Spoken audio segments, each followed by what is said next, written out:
dans 2 semaines et demie, c'est Shavuot. Alors, ce soir, ça s'appelle Pesach Sheni. Et en même temps, c'est la Iloula de Rabbi Meir Baal Hanes. Alors, Rabbi Meir Baal Hanes, il est enterré dans la ville de Tibériade. Et son rabbin, son rav, c'était Rabbi Akiva. Pourquoi on l'appelle Baal Hanes? Vous savez pourquoi? Non. Alors, je vais vous raconter. Voilà, je vous transmets. Baal Hanes. Ah, Baal. Baal, c'est le maître des miracles. Une fois, Il est de quel d'Israël. Non, mais Baal Hananes. contemporain, l'époque. Ah non, pas contemporain. Baal Hananes. Wow, il était il y a 1700 ans. Je suis pas. Mais c'est bien, tu dois apprendre, oui. Voilà. Je lis le. 1700 ans. 1700. Je ne sais pas 1800. D'accord. Rabbi Meir. 16e Tiens, siècle. tu vas voir. Ah ben voilà. Élève de Rabbi Akiva. Élève de Rabbi Akiva. Tu prends le truc en bas. C'était les 5 derniers élèves de Rabbi Akiva. Rabbi Meir, Rabbi Shimon, Rabbi Yossé, Rabbi Yehuda. Les 5 derniers élèves de Rabbi Akiva. Alors, ils étaient dans le sud. Rabbi Meir, d'abord la Gemara elle dit sur Rabbi Meir, dans la Gemara de Iruvin. Vous savez que c'est le Hérouv. Quand il y a les 2 jours de fête et le Shabbat, la veille des 2 fêtes, on prend un pain et un œuf. On fait, tu connais ça? Ah non, j'étais à autre chose là. Voilà, le Hérouv. Le Hérouv, c'est permettre de cuisiner vendredi pour Shabbat. Ah, c'est Quand pas- le vendredi, c'est Yom Tov. C'est pas ça que je pensais. Voilà. Non, mais il y a plusieurs Hérouv. Ah voilà. Ah ouais, il y a le Hérouv pour porter dans Voilà. l'immeuble. Ouais, J'ai le compris. Il y a, aussi, là, c'est il y a pas ça. plusieurs Hérouv. Celui-là, c'est la Gemara de Hirouvin. La page 13, ils disent les Chachamim. Rabbi Meir, il était tellement intelligent qu'on ne comprenait pas. C'est pour ça que la halakha n'est pas comme lui. Rabbi Meir était tellement intelligent qu'on ne comprenait pas. La halakha, elle est comme lui. Sa belle-sœur, elle s'est fait prendre par les Romains. Ils l'ont amenée, ils l'ont kidnappée et ils l'ont mis dans la prison avec les femmes. Et j'ai pas besoin de vous dire, les Romains, ils étaient dépravés. Ils respectaient rien. On n'a pas besoin d'expliquer, ça donne envie de vomir. C'est pas la peine d'expliquer. Donc ils l'ont réservé, si quelqu'un il a de l'argent, il vient l'acheter. Lui, qu'est-ce qu'il fait? Il s'est déguisé. Elle lui a dit, sa femme, tu vas laisser ma soeur comme ça? Il s'est déguisé, pas en juif, en romain.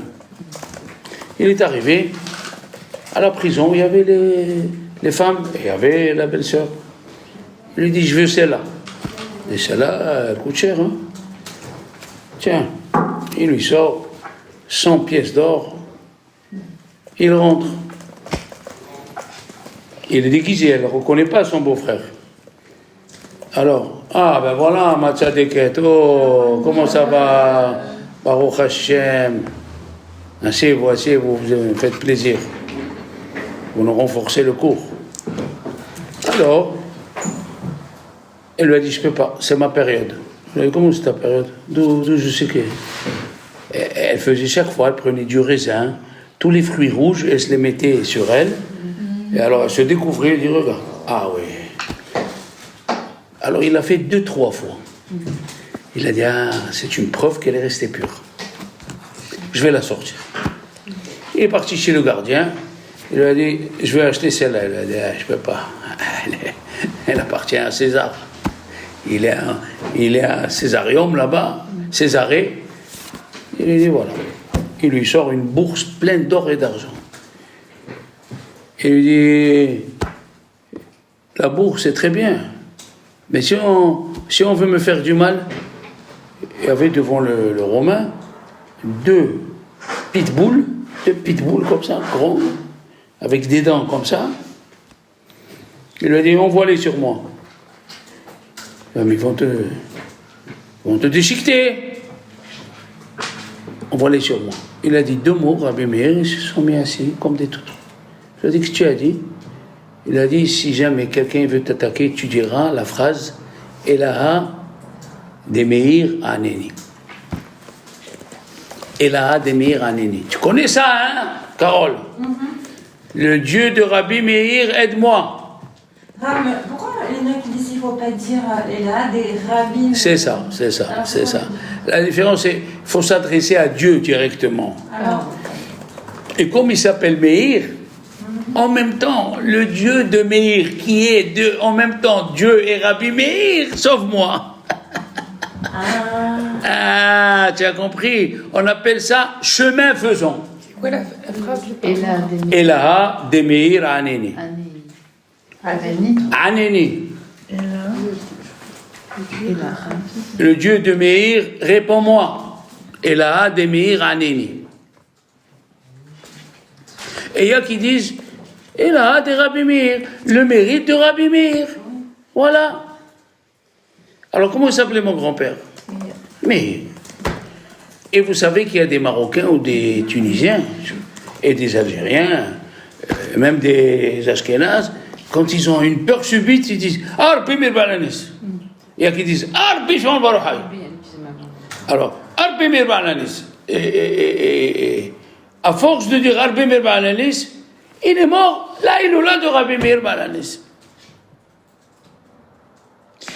Et quand vous avez un problème, je vous le dis, je vous le répète, vous allumez, Carole elle a l'expérience, hein, vous allumez une veilleuse pour Rabbi Meir Balanis, vous dites Elaha de Meir Aneni 3 fois. Elaha de Meir Aneni, Elaha de Meir Aneni. Et on a une veilleuse. Et vous mettez une pièce de tzedaka, eh bien, vous avez la réponse. C'est pour ça qu'on dit Elaha de Meir Aneni. Alors, j'ai une petite vidéo sympathique. Rabbi Meir, il a fait des miracles. Et d'après certains, Rabbi Meir, il est enterré debout. Pourquoi? Il a demandé d'être enterré debout pour être prêt à recevoir le Mashiach. Est-ce que, à part Carole, est-ce que vous êtes parti en Israël sur la tombe de Rabbi Meir? Eh bon, il est à Tviriad. Il faut aller. Il faut aller, mes enfants. Mes sœurs, il faut aller. C'est très important. Sur la tombe de Rabbi Meir et la tombe de Rabbi Shimon Bar Yochai. Ça, c'est des... C'est près de quelle ville, ça? Hein? C'est où? Rabbi Shimon, c'est à Méron. Et Rabbi Meir, c'est à Tviriad. C'est à 25 km en bas. C'est à 250 km de Jérusalem. Il faut aller. Il ne faut pas rester dans sa vie sans aller voir le kever de Rabbi Meir et le kever de Rabbi Shimon Bar Yochai. Alors, il y a à Tzfat aussi le mikvé de Hari Akadosh. Eh oui, Alexandra, il faut faire tout ça. Hein. Dans le mikvé de Hari Akadosh, c'est une mitzvah de faire mikvé dedans, même les femmes. Si on fait mikvé dans le mikvé de Hari Akadosh, on est sûr de ne pas mourir sans faire teshuva. C'est trop beau. Je suis parti 3 fois. La 4e, c'était plus possible. Dites-moi pourquoi. Carole, dis-moi pourquoi. On est Cohen tous les deux. Ils ont mis des tombes autour. Et on est Cohen. It is not possible. Donc c'est quoi dans le mikvé? Tu dois aller en Israël. À la ville de Tibériade, il est enterré Rabbi Meir Balanes. Tu montes plus haut, c'est la gineste juive, jusqu'à Rabbi Shimon Bar Yochai. Avant Rabbi Shimon, il y a les 2 synagogues de Hari Akadosh. Une du Shabbat et une de la semaine. Pour les connaisseurs, il y a un endroit qui est fermé où il n'y a rien qui est construit. C'est l'endroit où il recevait Shabbat avec ses élèves. Tu sors de Tzfat, tu vas plus loin, tu as la tombe de Rabbi Shimon Bar Yochai et la tombe de son fils juste avant, Rabbi Elazar. Oui. Il y a eu des miracles et des miracles. J'ai un livre que les miracles qu'il y a eu à Rabbi Shimon et à Rabbi Meir. Alors moi, perso, Je vais raconter une histoire qui, on ne va pas dire que c'était un hasard, l'Aziza. J'étais à Rabbi Shimon, à Rabbi Meir. Donc, j'étais avec ma sœur. Elle n'avait pas ma femme. Alors, je prends le téléphone, j'appelle ma femme pour la bénir. Je dis, je te bénis de Rabbi Meir. Et une femme, elle me dit, non, d'abord tu me bénis. Je dis, je veux bénir ma femme. Non, tu me bénis d'abord. Alors, ma femme, elle me dit, bénis-la. Je commence, comment tu t'appelles? Esther Cohen. C'est le nom de ma femme. Ma femme s'est évanouie et moi j'ai fait. Elle m'a dit, Arav, qu'est-ce qu'il y a? Il y a une gzera. Non, c'est une bonne gzera. C'est une bonne gzera. Ah, il y a des trucs qui se passent là-bas. Tu sais pas. J'ai fini de la bénir. J'arrivais plus à parler. Comment tu vas? C'est quoi ça? C'est un ange? C'est quoi? Elle m'a dit, mais c'est pas possible. Je dis, rien que tais-toi. Les miracles qu'il y a ici, rien que tais-toi. Et à la rentrée de Rabbi Meir, il y a un juif marocain qui fait ce qu'on appelle en arabe, et ça existait chez les vieilles mamans, il le fait, ça s'appelle pro. Oui. Comment tu sais ça, toi? Ma grand-tante, elle le faisait. Le pro, ils ont une espèce de poudre. Si tu es pas bien, il le met sur une sorte de four, de petit four. Il la regarde, il te regarde et il te dit qui c'est qui te fait le mauvais œil dans ta famille. Mais c'est ça avec le charbon aussi. Oui. Ah, voilà. Ah bon. C'est extraordinaire. Oui, mais tant elle... Ma femme, il y avait une période, on avait un petit problème avec quelqu'un de la famille. Elle est arrivée, je lui ai dit, moi je suis marocain. Ma mère, elle le faisait. On était malade, elle nous faisait le pror, elle nous mettait sur la tête, demain on était guéris. Parce que la Gemara dit, 99% des maladies, c'est à cause du mauvais œil. Alors, il a fait le pror, il lui dit à ma femme, éloignez-vous de cette personne-là, de la famille, elle vous veut du mal. Elle est restée comme ça. Mais d'où il sait plus que ce que je disais. Le bon Dieu, il a donné, voilà. Alors, Rabbi Meir, il était pour sauver les Juifs et il était un homme de paix. Tu as une histoire, un homme de paix, Carole? Rabbi Meir, il leur dit, ce couple-là, il se dispute tous les vendredis.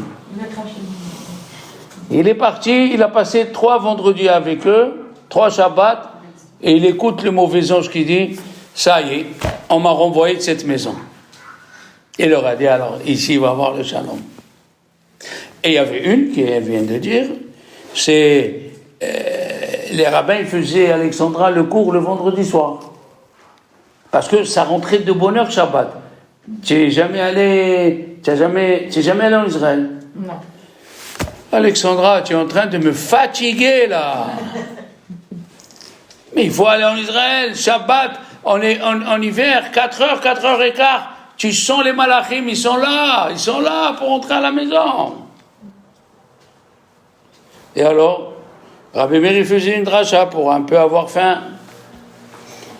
Et quand elle est rentrée, la femme, les bougies étaient éteintes. Et le mari s'est énervé, il lui a dit, je te fais un nez d'air.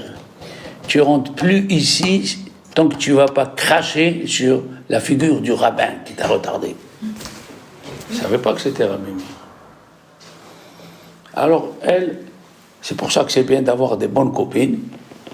Elle est partie chez les copines du vendredi soir, elle a dit, voilà, ils ont raconté ça à Rabbi Meir, à la fin du cours, devant tout le monde. Rabbi Meir a dit, vous pouvez venir, j'ai un problème dans l'œil, il faut me cracher cette fois. Vous savez que les vieilles, ma grand-mère, ma mère faisait ça sur le bébé. Il faut faire semblant de cracher, ça enlève le mauvais œil. Je lui ai dit, Rabbi Meir, crache-moi cette fois, je t'en prie, crache-moi. J'ai quelque chose qui ne va pas. Et elle, c'est pour sauver l'œil de Rabbi Meir, elle a craché cette fois, mais il n'avait rien. Il lui a dit, dis-le à ton mari, pas une fois tu m'as craché cette fois. Donc elle est rentrée avec sa copine, il lui a dit, voilà, écoute, je lui ai craché 7 fois. Ah ouais? Alors tu peux rentrer. Il faut être pour la paix. Il ne faut pas dire, Ah ouais, t'as dit ça? J'ai le mot dire, il va exploser ce soir. C'est pas ça. Un rabbin, c'est pas ça. Un rabbin, il doit chercher de faire le shalom. Hein? C'est pas facile. Donc, ce soir, c'est une mitzvah de manger un peu de galette. Enfin, c'est une bonne coutume parce que c'est Pessah Sheni. C'est ceux qui ont raté le premier Pessah. Dieu a donné le rattrapage au deuxième Pessah. Et, en même temps, il faut allumer des bougies pour allumer la Ilola de Rabbi Meir. Prenez-le au bon sens du terme. Il faut être une bonne allumeuse.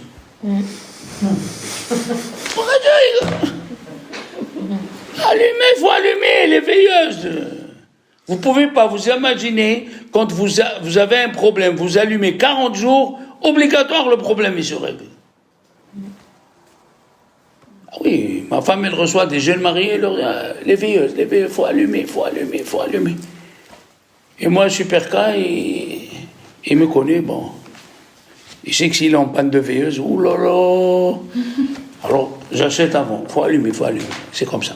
Pour Rabbi Meir, pour Rabbi Shimon, prends un rabbin qui pense à toi et qui te sauve. Alors, après avoir parlé un peu de Rabbi Meir, qui sauve tout le monde, ou Rabbi Shimon, Baruch Hu. Rabbi Shimon aussi, j'ai un livre où il y a des miracles chez lui. On ne peut plus les compter.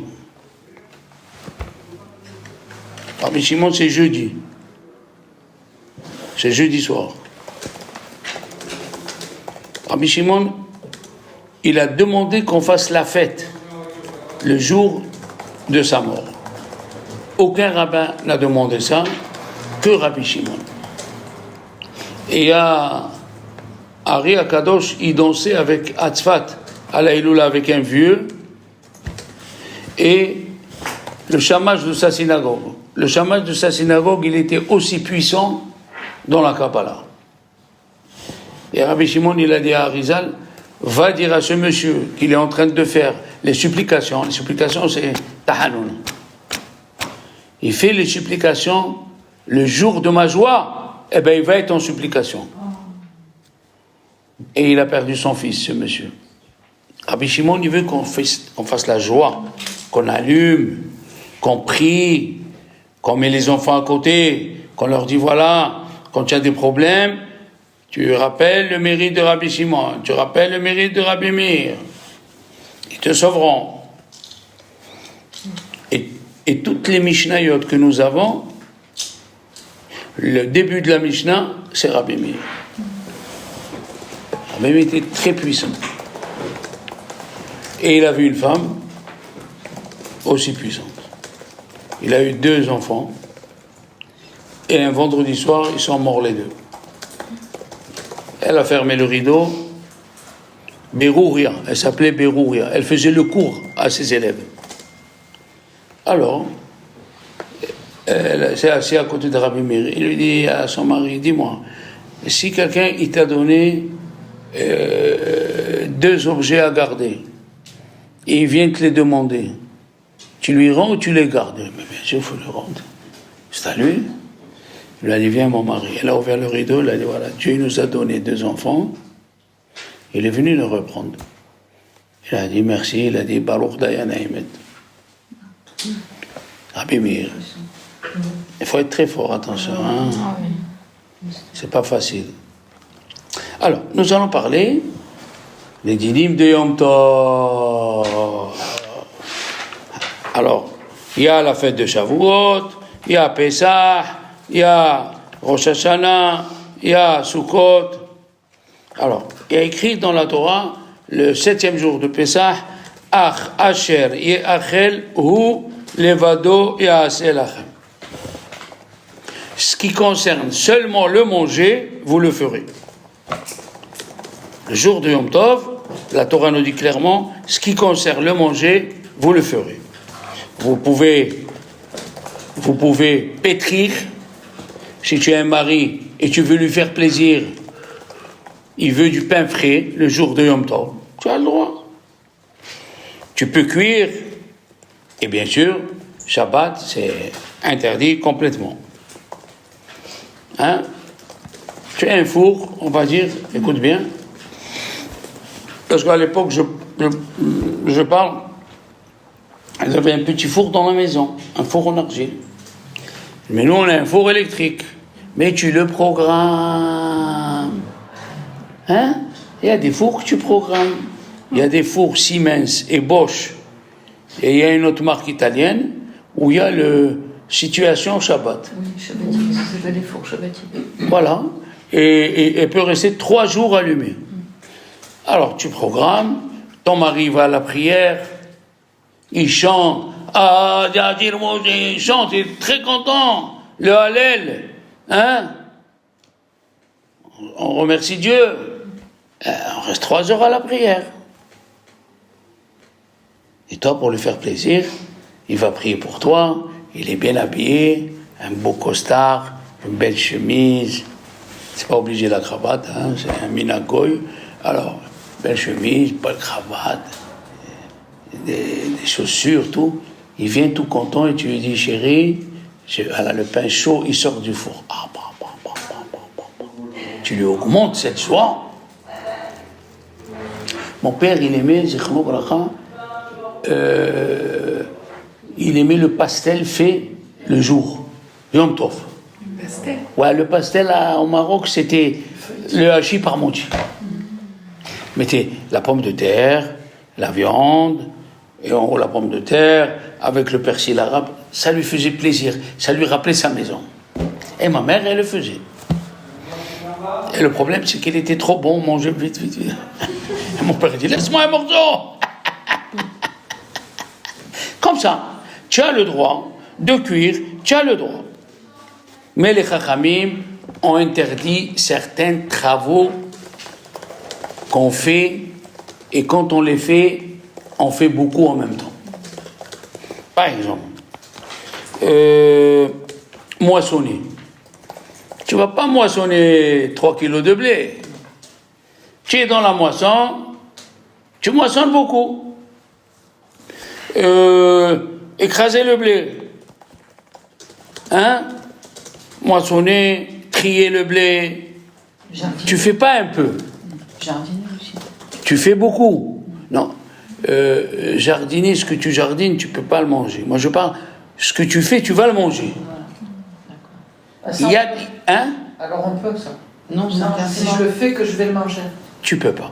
Mais qui moissonne aujourd'hui? Personne. Ça parce que tu n'as pas encore épousé un agriculteur. On va voir. Si Dieu veut, tu épouses un agriculteur, il te dit, je t'amène pour la dot 50 km de blé. Oh là là là là. Elle a été forte, la Valérie. Alors là...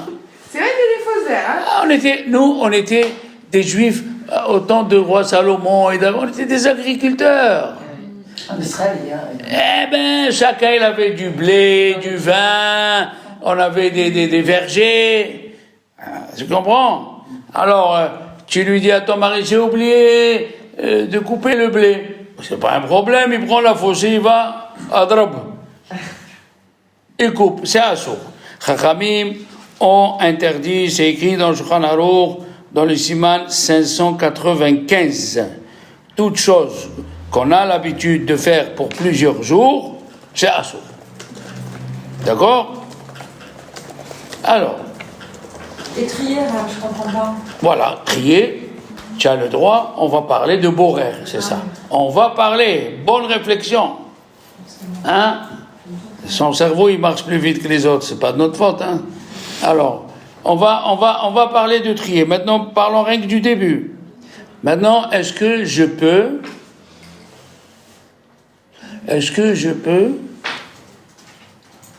écraser un citron pour sortir le jus?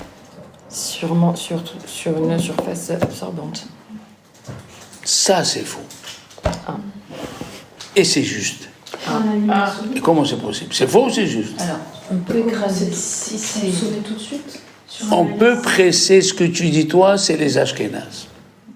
Eux, ils disent presser le citron, ça doit être directement sur quelque chose qu'on mange, du poisson, la salade. Mais les séfarades, nous pensons comme Rabbi David ben Zimra, qui était en 1450 en Égypte, il a écrit, il n'y a personne qui boit du jus de citron pur.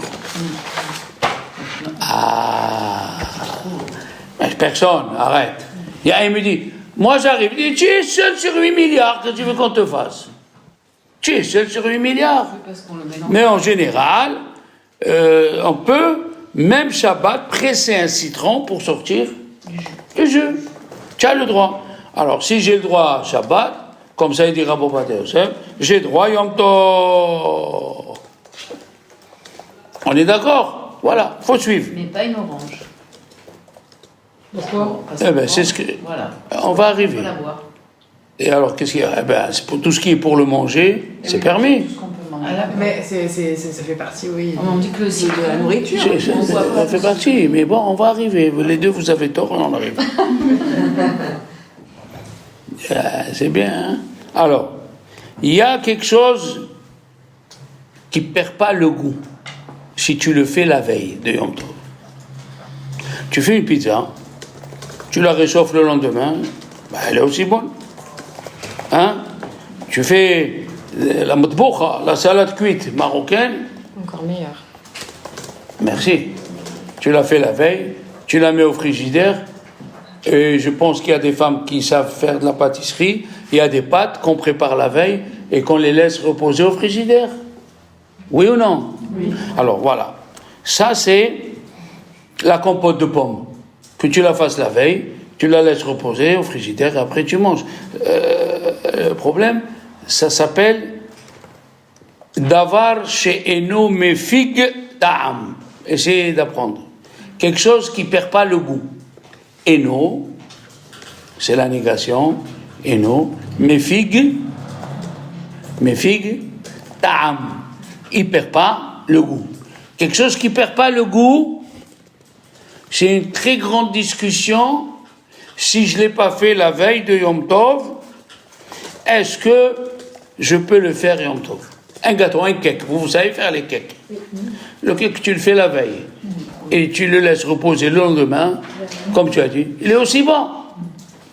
Alors, le Shulchan Aruch, dans le Siman 595, lui, il dit pour les séfarades, il n'y a pas de différence. Qui perd le goût ou qui perd pas le goût, tu peux le faire Yom Tov. Mais le rabbin des Ashkenazim, Harama, rappelez-vous, Ha, He, Resh, Mem, Aleph, Harav, Rabbi Moshe Isserlis, qui est mort en 1500 et quelques, 1540. Lui, il dit, quelque chose que tu peux faire la veille. Faut pas le faire le jour de Yom Tov. Quelque chose que tu peux faire la veille, tu peux pas le faire le jour de Yom Tov. Et le problème que nous avons, c'est que les grands rabbins séfarades, Rabbi Mordechai Eliyahu, le Ben Ishchai et Rabbi Ovadia Yosef, tous ils nous disent toute chose chez Eno Mefik Ta'am qui perd pas le goût, fais-le la veille. Et si tu l'as pas fait la veille, tu peux le faire le jour de Yom Tov, mais chinouille. Différemment. Voilà. Tu n'as pas fait le cake la veille. D'après le Shulchan Aruch, le jour de Yom Tov, tu peux le faire normal. Mais, comme il faut tenir compte de l'avis des autres rabbins, fais-le avec un changement. Et quoi comme changement? D'habitude, tu mets la farine et puis après tu mets les œufs. Là, tu mets les œufs, après tu mets la farine. D'accord? Dans ce cas-là, nous avons une grande question. Where is the question? C'est quoi la question? Pourquoi on peut chauffer l'eau le jour de Yom Tov? L'eau chaude. Voilà, si tu la chauffes avant Yom Tov. Il n'y en a plus. On peut cuire. Qu'est-ce qu'on a le droit Pardon? de cuire? Avant, il y en a une tonne, mais si tu chauffes l'eau, il n'y en a plus. Ou c'est froid. Pourquoi il n'y en a plus, ma fille? Le koum-koum, il sert à quoi? Oui. Eh ben oui, Alexandra. Eh ben oui. On peut parce que... Tu mets le koum-koum avant Yom Tov. Il faut remplir beaucoup. Remplis beaucoup, qu'est-ce que je m'affiche? Ou tu prends comme on prenait à l'époque, avant le koum-koum, on prenait une bouilloire. Pourquoi on ne met pas la bouilloire la veille de... L'eau, il ne change pas. Mais c'est vapeur. On est d'accord. Hein? Elle s'évapore. Et alors, il s'évapore un peu, il reste. Alors, la réponse, elle est, ça dépend de toi. Donc soit on met la veille, soit on met le jour. Non, attends, j'ai pas... Please, donne-moi la chance. Give me luck. Donne-moi la chance. Si toi, tu aimes l'eau chaude vraiment bouillie pour mettre sur le café turc, il y a qui prennent le Nescafé, l'eau tiède. Bon. Eux, ils doivent mettre l'eau avant, sur la plata. Oui, tu peux le faire là avant Yom Tov. Tu t'en fiches qu'elle est bouillante ou pas. Alors, fais-le avant Yom Tov. Mais celui qui veut, moi, je peux pas boire le café, perso, je peux pas boire le café turc si l'eau n'est pas frémissante. Eh bien, je peux chauffer Yom Tov. C'est le même problème pour la soupe. Comment tu aimes manger la soupe, toi? Chaude. Chaude. À la parisienne, chaude. Ben, je suis parisienne, hein, pardon. Ah! Ça fait 24 ans que je suis à Marseille, monsieur. Tu n'as pas changé. Bon, chaude. Chaude. Et il y a que même tiède. Alors, ils sont obligés de mettre la veille. Mais si dans la famille, il y en a qui aiment tiède et il y en a qui aiment pas. Tu mets chaude sur la plata. Non, mais on parle, c'est les halakhot, ça. Oui?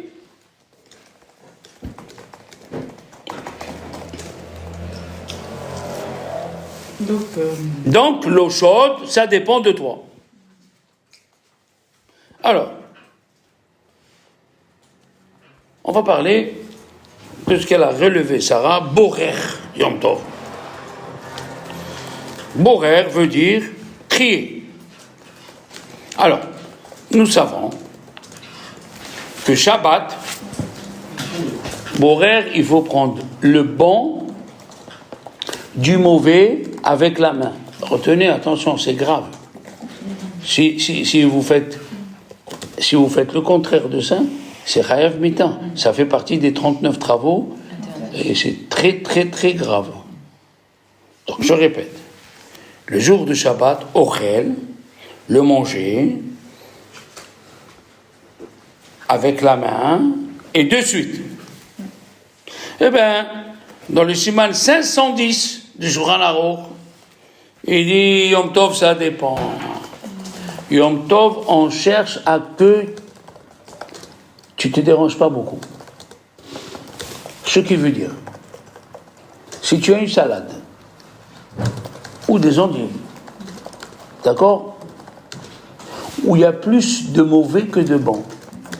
Tu as le droit de trier. Quoi trier? Ben, il y a la salade. Le mauvais? Oui. Eh ben non. Parce que tu vas perdre plus de temps à enlever le mauvais. Voilà. Yom Tov, il faut voir qui c'est qui te donne le plus de dérangement. Si tu as plus de mauvais que de bons, tu prends le bon. Si tu as plus de bons que de mauvais, tu peux enlever le mauvais. Vous voyez comment ça change, Yom Tov? Si la salade, il y a plus de mauvais, on a... Si la salade, il y a plus de mauvais que de bons, tu prends le bon. C'est pas parce que tu fais un péché, parce que tu te déranges en plus. Mais du coup, ça veut dire qu'on peut le faire s'il y a plus de... Qui a dit qu'on peut pas faire? Ah, j'ai pas compris. Oui, s'il y a plus de mauvais que de bons, en fait, tu vas chercher que le bon. Tu tries pas, tu prends que le bon. Donc je mange que le bon.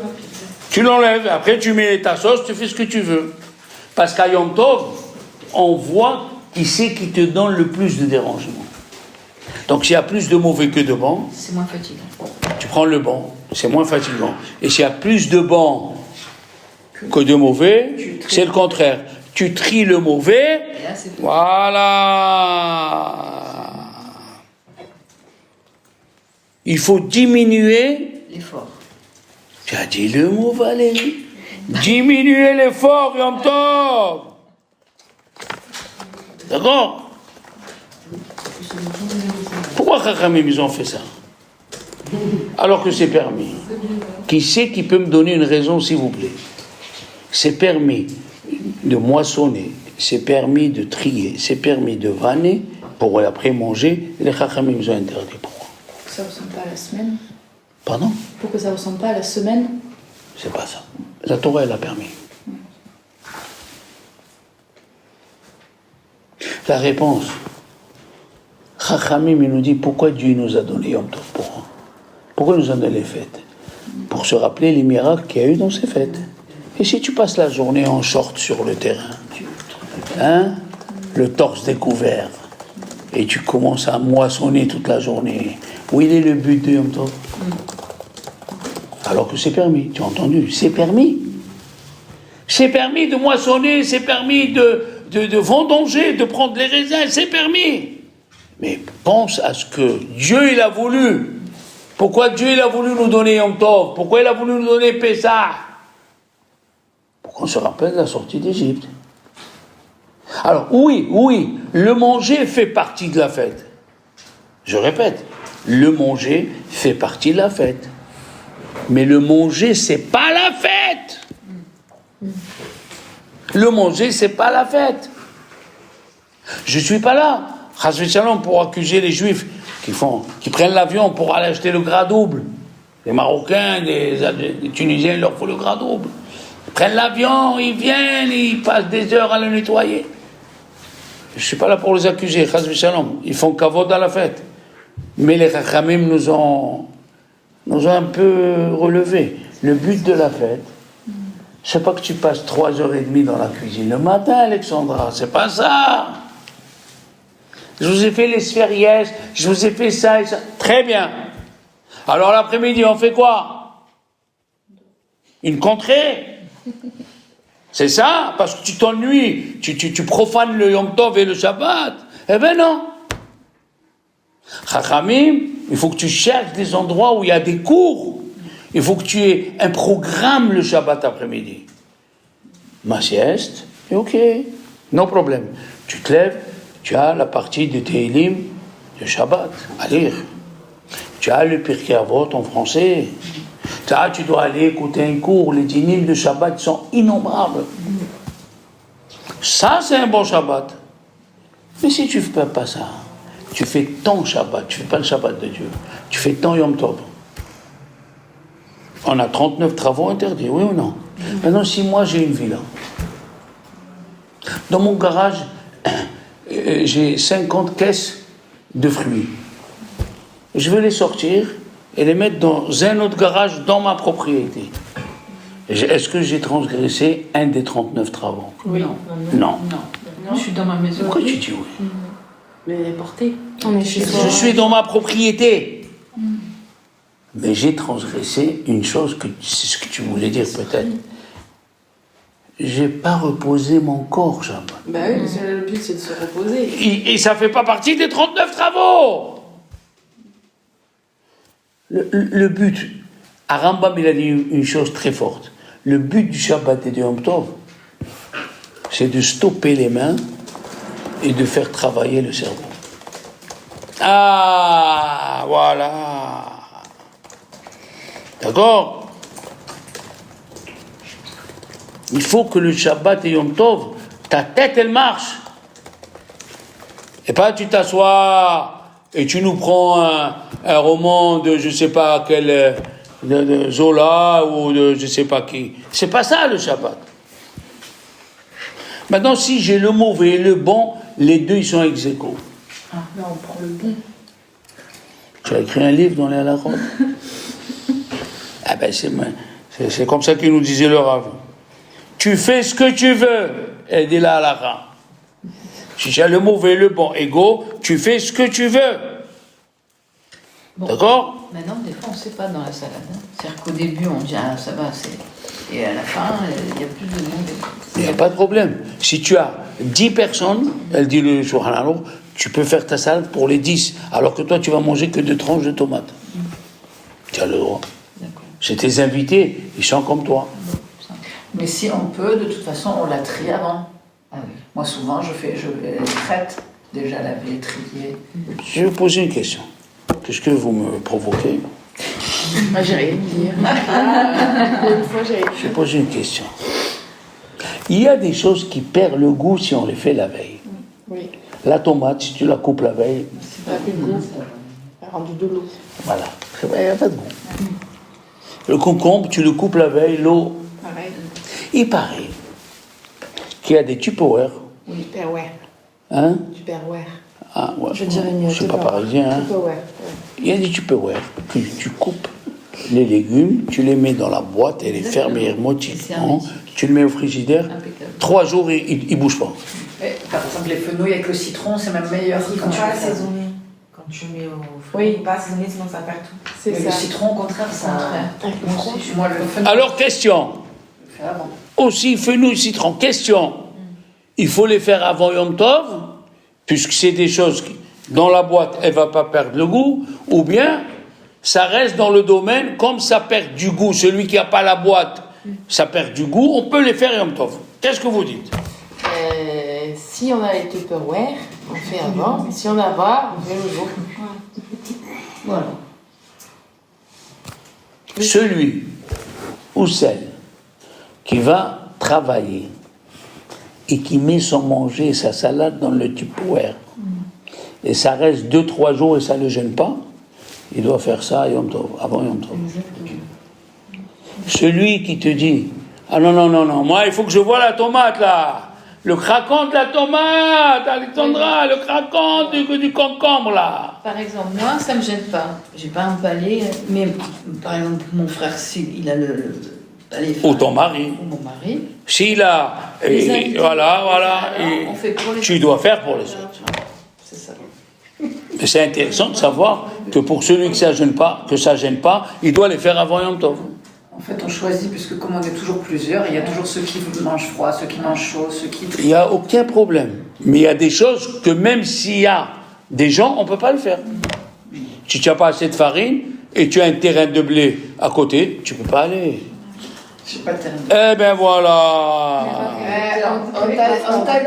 On est d'accord que si c'est pour un non-juif, on n'a pas le droit de préparer pendant Yom Tov. C'est reparti bientôt là. Si c'est pour un non-juif, on n'a pas le droit de préparer. Ah non, ça je vais shalom. Bien sûr. Alors, on va arriver à l'épluche légumes. Oh là là. Qu'est-ce qu'il y a? Un économe. Un économe. Ah voilà, vous... comment tu... Économe. Un économe. Économe. J'ai mal à la bouche. Alors, un économe. Bah ça va. Je suis née à Versailles, je suis pas née à Paris. Ouf. C'est pire. Alors, est-ce que Shabbat d'abord ou Yom Tov, je peux utiliser l'économe? Alors c'est un kéli. C'est un kéli. C'est comme un couteau. Alors, ici ce problème. Tu as touché. Ah, est-ce que c'est un couteau ou un kéli? C'est considéré comme un couteau finalement chez vous. Je dirais... Mais je ne l'utiliserai pas personnellement. Alors, qu'est-ce qu'on dit? On dit, est-ce que si quelque chose doit être consommé et va être meilleur le jour de Yom Tov ou la veille, là c'est pareil. Non, là c'est pas pareil. Là, non, là tu veux éplucher une pomme et tu veux prendre un ustensile, un économe. Et une patate. Pardon. Mais tu as raison. Mais tu poses des bons problèmes. J'ai pas dit que tu n'as pas dit mal. D'abord, on commence par ce qui est facile.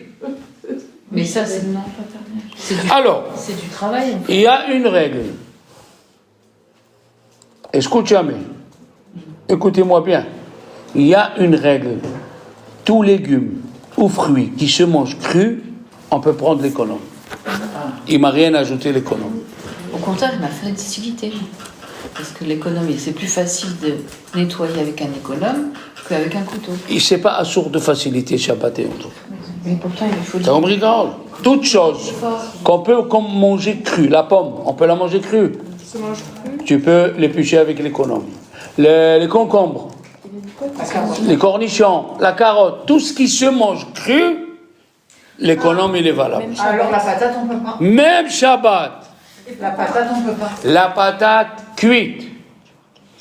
Je comprends rien. C'est très simple, la patate cuite. Tu la manges cuite, la patate. La patate, elle peut se manger avec la peau. C'est les pommes de terre en robe de chambre et en papillon. En papillon. Mais on peut pas faire l'économe. On peut. Sur la cuite, tu peux. Mais Sur la crue, on peut pas. La crue, on la mange pas crue. Donc tu peux faire les causes. Voilà. Elle a tout compris, cette femme. Ah, c'est ce que j'avais dit. Tous les légumes qui se mangent crus, on peut prendre l'économe. La patate, ça se mange pas cru. Ça se mange avec la peau. Moi, je suis rentré au resto avec ma femme il y a 3 ans. On m'a donné des pommes de terre pas épluchées. C'est des petites patates. Oui, C'est des râpes. Grenaille, voilà. oui. Je lui dis, mais c'est quoi ça? Il me dit, c'est comme ça qu'on les sert. D'accord.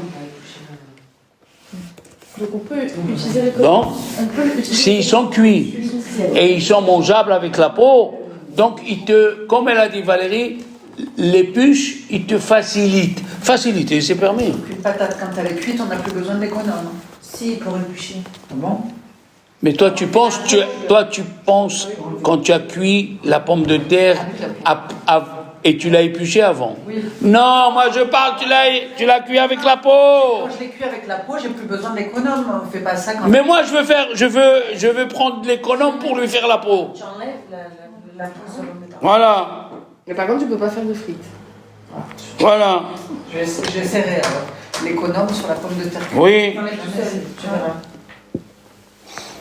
Ça s'enlève tout seul, là, t'as même pas besoin de l'économe. oui, tu as raison. Moi aussi, pareil. Ça s'en va tout seul. Avec les couteaux, c'est... Donc vous avez compris la question de l'économe. Maintenant, il y a un problème qui a changé depuis le Shulchan Aruch jusqu'à nos jours. Et je pense que c'est à Paris qu'ils ont sorti ça. Ah, ça y est. La betterave crue. C'est Qu'est-ce que excellent. tu racontes? C'est très bon en salade. C'est excellent. Voilà. Moi, je l'ai mangé. C'est très très bon. Il y a des légumes. Attends. Qui a pensé un jour qu'on mangerait des courgettes crues? Personne, c'est vrai. Moi, les courgettes crues en salade, les petites, ah, tu me mets 1 kilo, hein? Oui, betterave, C'est court et ça se jette rien, hein? passe mon tour. Bah, je te le dis, hein? Donc, c'est des choses qui ont changé depuis le Shulchan Aruch. Et puisqu'ils ont changé, c'est permis. On s'adapte. Exemple, on a parlé il y a 2 semaines ou la semaine dernière, déplacer la viande Shabbat. Mais quoi? Déplacer une viande crue Shabbat. Tu es au congélateur, tu as de la viande crue congelée, et derrière, tu as la glace. Est-ce que je peux pousser avec la main? C'est possible si on n'a pas le choix et si on a besoin absolument de la chose. C'est pas ça la réponse. Ça dépend comment avec un chinois. C'est pas ça. Ça, c'est pour les Ashkénazes. Les séfarades, le Shulchan Aruch, ils tranchent. La viande crue, on peut la déplacer Shabbat. Il y a qui le mordent, qui le mangent en carpaccio. Il y a qui montent la viande hachée avec un œuf dessus. Comment ça s'appelle ça? Tartare. Tartare. Tartare. Et voilà. Donc, la viande crue. Il y a même, à l'époque, ça se vendait, la viande crue du bébé. Une petite viande demandée au boucher, il sait ce que c'est. Bien. Voilà. Vous voyez? Par contre, la mangue. Est-ce qu'on peut la manger avec la peau? Non. Alors tu ne peux pas utiliser les conombes. Pourquoi je peux. Ok. La mangue. Oui, La mangue. peau, Oui, elle ne se mange pas. Non, elle se mange pas. Alors tu ne peux pas utiliser les conombes. Shabbat et Yom Tov, tu ne pourras pas l'utiliser. Avec la mangue. Voilà. C'est pas grave, j'aime pas. J'aime pas la mangue. Bien sûr. Non, je suis pas difficile, je Tiens mange. pas la betterave, tiens pas la Non, la betterave, c'est pareil. Alors qui c'est qui sait qu'est-ce que c'est en anglais? Slider. plus fin. English very well. Alors, il y a une sorte de marmite avec des couteaux dedans. Tu mets les légumes, tu tournes et ça rend les légumes fins. Oui, Est-ce que Yom Tov? on peut le faire. Voilà. De quoi, j'ai pas compris. Slider. Oui, fin. C'est en anglais. C'est une sorte de marmite. Dedans, il y a des couteaux. Des couteaux qui Mais sont c'est relevés. Et tu mets des légumes ou des fruits, tu tournes. Ah, c'est pour faire la purée? Non, non. Non. Mandoline. Allez, mandoline à la main. Ah, une Moi, mandoline. je dirais oui, c'est comme les couteaux. Non, mais tu peux les... C'est un kéli aussi, non? Hein? C'est un kéli aussi, non? C'est un kéli. Alors, Shabbat. Non. Non. Non, très bien. Et Yom Tov? Si on mange, oui. Oui. Ça facilite de couper. Donc, je dis une mandoline, parce que sinon je vais pas m'en rappeler. Dis-moi, parle. C'est une mandoline, là. Ça s'appelle pas une mandoline. En anglais, Ça s'appelle. je sais pas comment ça s'appelle. Un truc où tu mets des légumes et tu tournes. Non, pas. J'ai pas fait ça. Regarde. Ah. Elle a raison, il y a le truc. La base, elle a des comme du fer, des dents si tu veux. Tu mets tes légumes et quand tu le tournes avec la main, il se coupe en petits morceaux. Voilà. Mais moi j'ai celui comme tu dis. C'est une mandoline. Et ça fait les légumes fins aussi. Oui. Bon, donc ça c'est permis. À Yom Tov. Shabbat, non, Yom Tov. Oui, parce que la famille, c'est l'humain, elle a fait. Tu vois. Alors, en Israël, il n'y a pas ici. En Israël, il y a ce qu'on appelle Gevina Tseuva. Mais en montant, et même maintenant, on la vend en bloc d'1,5 kg. C'est le fromage rouge dur. Est-ce que je peux utiliser la râpe? C'est pour manger. On a parlé des kilos que c'est pour manger. Pour Yom Tov, oui. Pour Yom Tov. Eh ben non. Pourquoi? Parce que Chachamim, ils ont vu que le fromage, quand on le coupe avec la râpe, on ne coupe pas juste pour avoir besoin de ce qu'on va couper. On coupe un peu plus. Et là, tu te déranges pour rien. Voilà. Voilà. Donc le fromage, non. Non. Du coup, c'est pas pareil pour. Avec le couteau, oui. Les carottes, qu'est-ce que tu dis? Je peux prendre de la râpe pour les carottes? Je fais pas, maman. Mais on pose la question. Je sais pas, je fais pas. On fait pas. Ouais, pour les carottes, oui, parce qu'on va pas garder les carottes normalement. Donc on peut. Oui. Normalement. Mais on fait pas parce qu'on n'a pas l'habitude de râper une carotte. Ça dépend comment. Voilà. C'est pour ça que je fais pas. Vous voyez? C'est vrai que la logique, c'est quand c'est pas. Et pour cuisiner, on peut cuisiner plus que. Hein? J'ai entendu à notre cours. On peut cuisiner plus, par exemple pour Yom Tov. On peut faire une salade, par exemple, pour 3 jours. Le jour de Yom Tov. Non. Tu peux cuisiner la viande parce qu'elle donne du goût. D'accord. J'explique. Par exemple, tu as besoin d'1 kilo de viande pour midi. Qu'est-ce que tu fais toi le matin? Tu mets 3 kilos de viande. Tu ne vas pas manger les 3 kilos. Les Chachamim me disent c'est permis, pourquoi? Parce que plus il y a de viande avec la viande, elle donne du goût. Mais c'est le plat. Mais les carottes? Est-ce qu'il y a plus de carottes, ça va donner du goût aux carottes? Non. D'accord? On voit ce qui est... Il y a des choses qu'on ne fait pas parce que ça s'appelle... C'est un nouveau concept, rappelez-vous, Ouvadin Dehol. Écrivez. Ouvadin Dehol, ça veut dire faire des actions comme le Chol. Ouvadin Dehol. Ouvadin Dehol. Ce qui veut dire, tu fais une action qui rappelle que tu es en semaine. Ouvadin Dehol. D'accord? Oui. Ça veut dire faire des actions qui ressemblent à ce que tu fais quand Alors, oui, on s'arrête là, on continuera. La semaine prochaine. Oui, mademoiselle. Faire des